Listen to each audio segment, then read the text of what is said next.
It all began with a strange dream when he was 9. In his dream, he saw boys having fun, playing, laughing, and cursing each other. He was shocked at their language. He went in their midst. With blows and punches, he tried to stop them. A strange man in dazzling white garment appeared, and calling out his name, asked him to be the leader of those boys, saying, "You will have to win these friends of yours, not with blows, but with gentleness and kindness. So begin right now to show them that sin is ugly and virtue beautiful." He became confused and afraid. He told the man that he's just a boy. "How can you ask me to do such impossible tasks?" "I will give you a teacher," replied the man.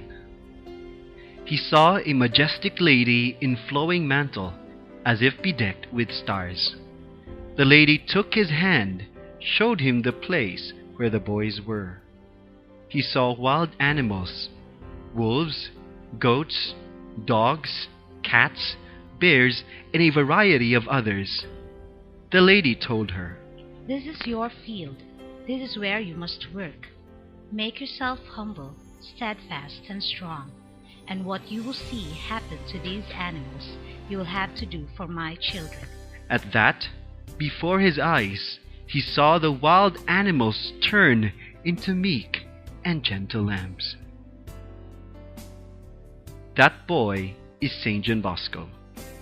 John Bosco was the third son of Margaret, a devout peasant woman from Becchi, Italy.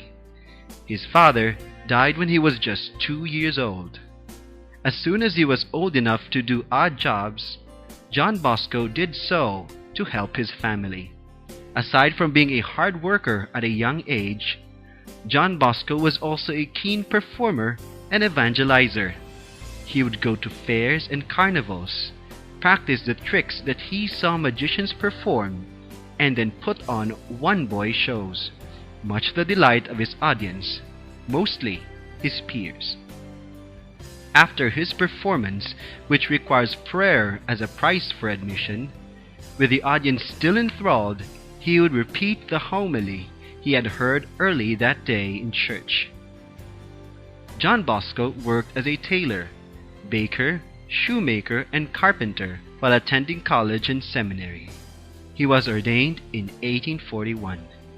A guide and a friend, he worked constantly with young people, finding places where they could meet, play, and pray, teaching catechism to orphans and apprentices. He found a congregation of priests and brothers, the Salesians of Don Bosco, in 1859, and a congregation of sisters, the Daughters of Mary Help of Christians, in 1872, to educate and evangelize youth. John Bosco recommended little prayers and aspirations as a way of keeping in constant union with God. He encouraged an intimate friendship with the Lord, expressed in frequent short visits to the Blessed Sacrament. Such a friendship with Jesus is seen in how one relates with other people and in performing ordinary duties very well. He wanted everyone to live a type of holiness that was lovable, cheerful, and attainable. He challenged the young to become saints, but did not require them long prayers. The bottom line is that sanctity is for all without reservation. One can be holy by living one's life to the fullest in the love of Jesus and by doing one's job to the best of one's ability for the love of God and others. Saint John Bosco is the patron saint of editors, magicians, apprentices, laborers, school children, young people, and students. His feast is celebrated by the Church on January 31st and is also remembered every last day of the month.